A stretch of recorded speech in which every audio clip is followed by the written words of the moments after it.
Shalom, y'all. Welcome back to Light of the Scroll. I don't say this very often, but I'm Jennifer, and I am your host. So there you have it. I don't ever announce myself. I don't think I ever have. And maybe in a couple of other episodes, but anyways, I'm Jennifer. Today, so in our last episode, we uncovered the foundation of how Yahweh God established the Sabbath at creation, renewed it at Sinai, and how mankind's traditions distorted it. So if you didn't go back, if you haven't listened to episode 1 on why the fourth commandment still matters, go back and go listen to that, because then the rest of this will make sense. So today we continue that journey of why the fourth commandment still matters. And how do we walk it out the way Yeshua did? The Sabbath isn't just about what day we rest on or how we rest. It's who we rest in. Yeshua, Jesus, was the living word made flesh. Majority of people, everyone can agree on that, who believes in Yeshua Messiah. He kept the Sabbath perfectly. Now, obviously, that is not agreed upon because, one of the biggest reasons Steve and I follow the way we follow is because following the whole Bible and following the law, there is no controversies. There is no talking away God's word. And there's no contradictions. But when you follow it flippantly and say that this is done away with and that's done away with and making it your own, you are making contradictions in Yah's word. And so that's why a lot of people tend to walk away from the church or from God, because man is making God seem flippant. But yet then we all say, no, God stays the same forever and always. But yet you make him sound like he's flippant. And when I say you, I'm not speaking in one person listening to this podcast. I'm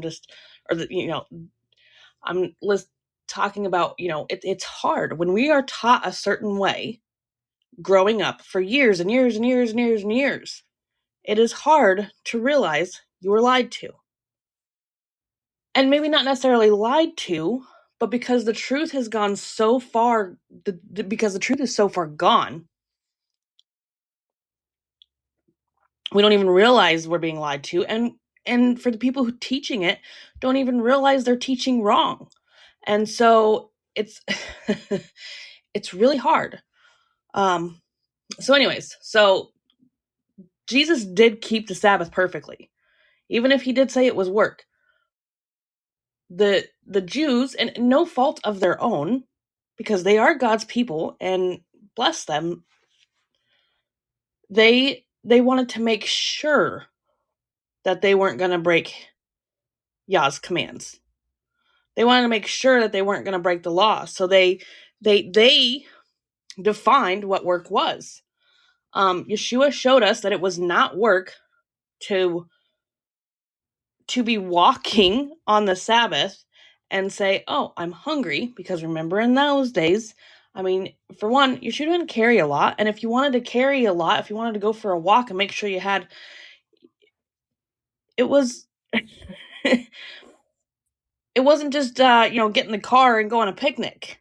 Okay. We have to always remember what date and the time frame and how they lived, how things would work. So Yeshua was walking on the Sabbath with his disciples, and they get hungry and they go through a field and they pick wheat or grapes or whatever. I'm sorry, I don't remember what they did. But anyways, I know that they ate.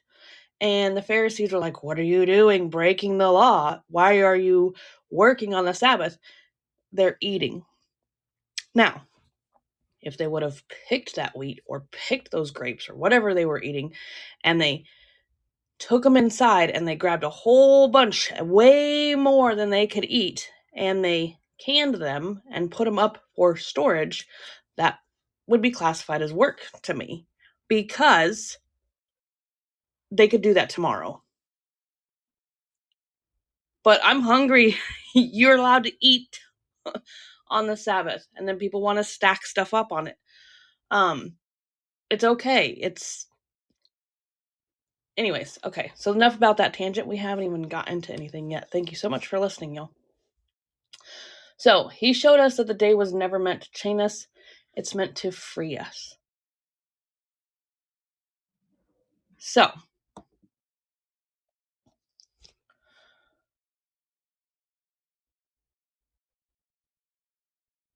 in Luke 4:16, this is Yeshua. He went to Nazareth, where he had been brought up, and on the Sabbath day he went into the synagogue, as was his custom, and he stood up to read. It was his custom, not an occasional act, but his lifestyle, to teach, to worship, and to fellowship on a day that God made holy. Yeshua didn't ignore the Sabbath. He modeled what it truly meant, a day of connection, healing, and life. But you never hear that he was going to do away with the Sabbath. Why would... I know that Jesus talked in parables, but he didn't talk in parables that was so twisted that if he was going to do away with anything, why did the apostles still do what they did according to the law? Why, when Jesus told the leprosy man to go and, when he healed him, he said, go and sin no more? Because if you had leprosy or a form of leprosy and you healed, for number one, you had to be outside of the gates for 7 days. And then you had to come back to the priests and they had to check you over to see if you were clean of your leprosy, because it was a highly contagious disease. And this was God's law. So this also taught us about health. So the Torah, the instructions, also teach us about health and how to stay away from infectious diseases. So when Jesus healed the leprosy man, he told him, go and sin no more, and go to the priests. Why? Because the priest had to deem him clean, had to deem him not contagious anymore. Let's not use the word clean, because people like to take those out of context.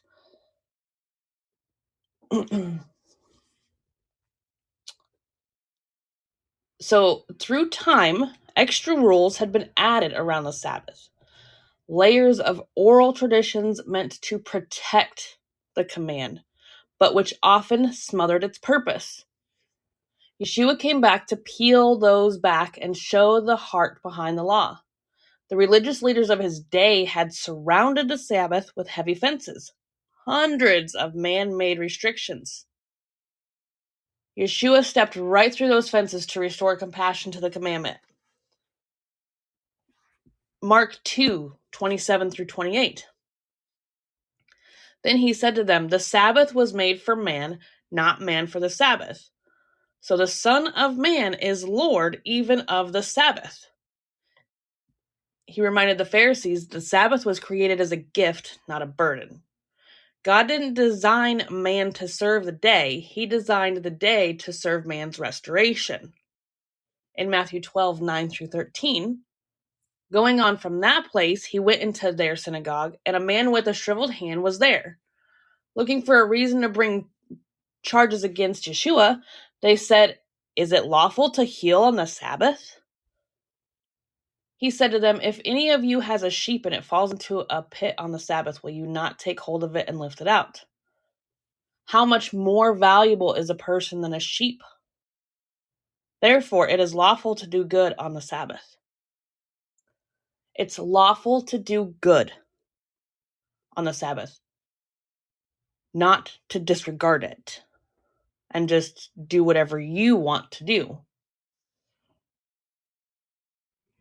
Then he said to the man, "Stretch out your hand." So he stretched it out, and it was completely restored. The Sabbath was never meant to forbid mercy.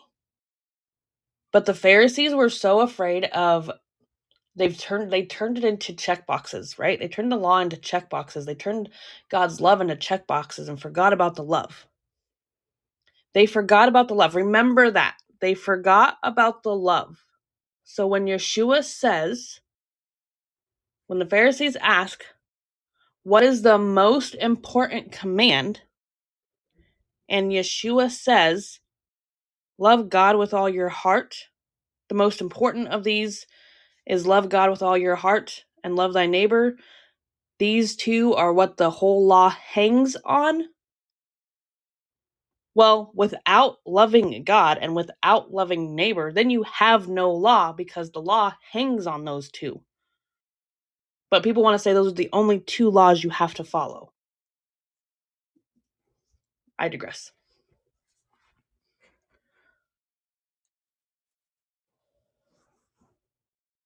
One Sabbath, so this is Luke 6, 1 through 5. One Sabbath, Jesus was going through the grain fields, and his disciples began to pick some heads of grain, rub them in their hands, and eat the kernels. Some of the Pharisees asked, "Why are you doing what is unlawful on the Sabbath?" Yeshua answered them, "Have you never read what David did when him and his companions were hungry?" Yeah, there's that one as well. David ate the showbread that was meant for just the priests. But David was righteous. God is the preservation of life. So if anything goes against the preservation of life, it is not God. It is not of God.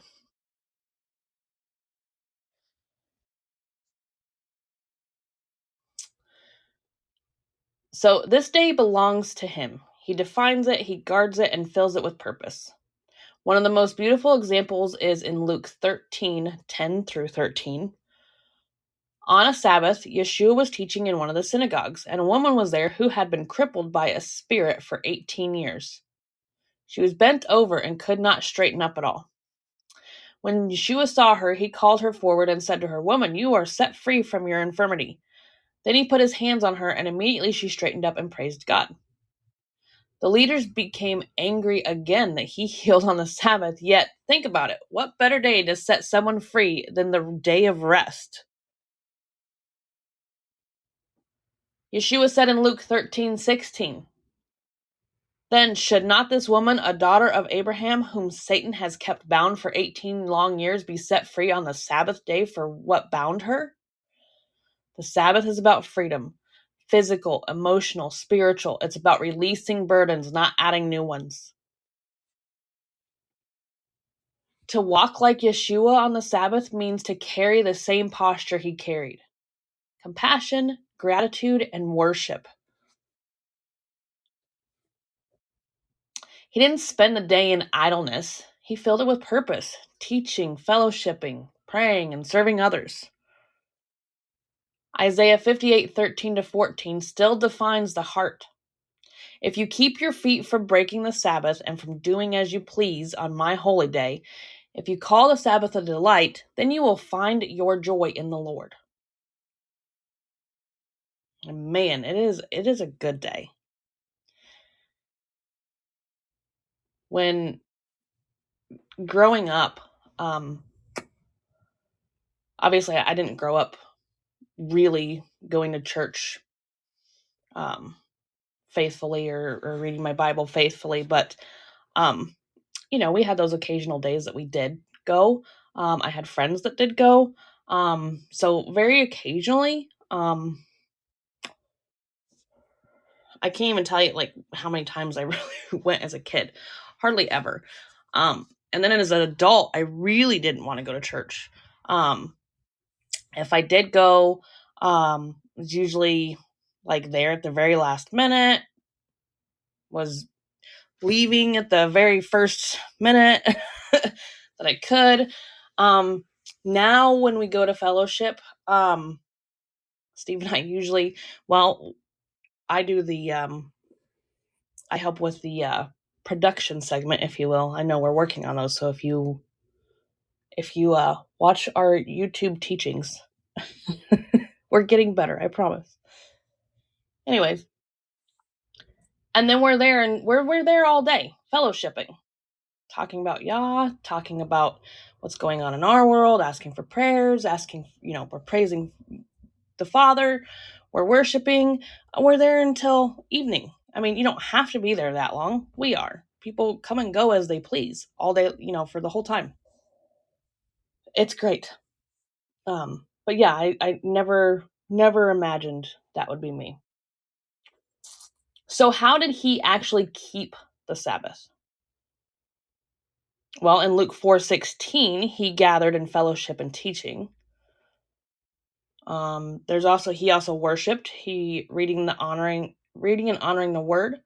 He did good. He brought healing and freedom, Matthew 12:12. He rested in trust. So there was never any rushing, never any striving. I mean, he rested in trust every single day. Because Yeshua, he ate, he had places to sleep. He did better than most of us, obviously, because he's Yeshua. He also restored others, their physical and spiritual rest for the weary souls. He showed that Sabbath is a gift, not a burden. And he calls us to walk the same way. To prepare ahead, cease from ordinary work, focus on Yahweh, and use the day to bless, restore, and love. 1 John 2:6 says, whoever claims to live in him must live as Jesus did.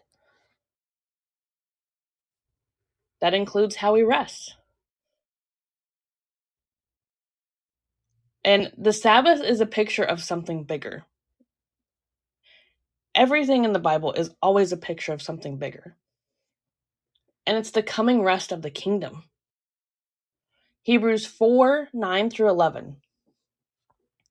There remains then a Sabbath rest for the people of God. For anyone who enters God's rest also rests from their works, just as God did from his. Let us therefore make every effort to enter that rest. Every Sabbath we keep is a small rehearsal of the minimal rest to come, a weekly reminder that one day all creation will cease from striving. For believers today, keeping the Sabbath as Yeshua did means ceasing from striving. So you're trusting God as your provider. You're delighting in his word. You're letting the scripture center your rest. You're worshiping with joy in your home or in your fellowship. You're showing mercy. You're visiting the lonely, feeding the hungry, praying for the sick. You're restoring peace, forgiving others, reconciling in relationships. Now, you don't have to go feed the hungry every Sabbath because you want to be careful to not make it the way Steve and I, how we make sure that we rest on the Sabbath. If it makes us go, ugh. Okay, so make sure that I have the dishes done 100% before the Sabbath. Because then looking at the dishes, I'm like, oh, I should have done those last night. Or I should have done those before sunset.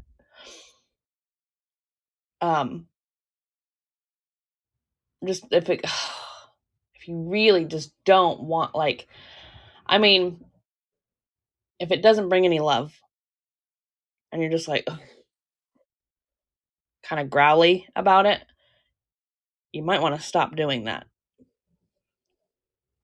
We also make sure to not go to any grocery stores or go out to eat on the Sabbath. We don't spend any money.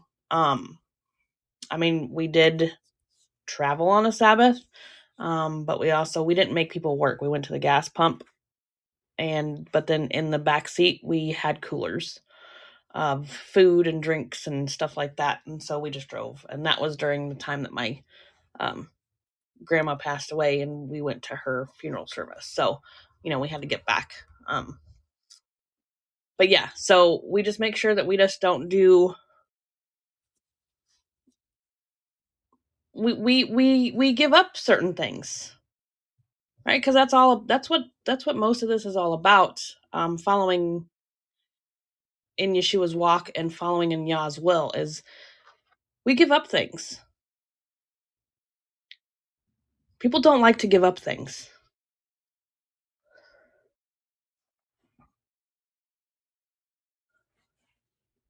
Every act of kindness, every song of praise, every moment of stillness, that's Sabbath. Yeshua showed us how to walk out the Sabbath in truth, not through strictness, but through spirit love.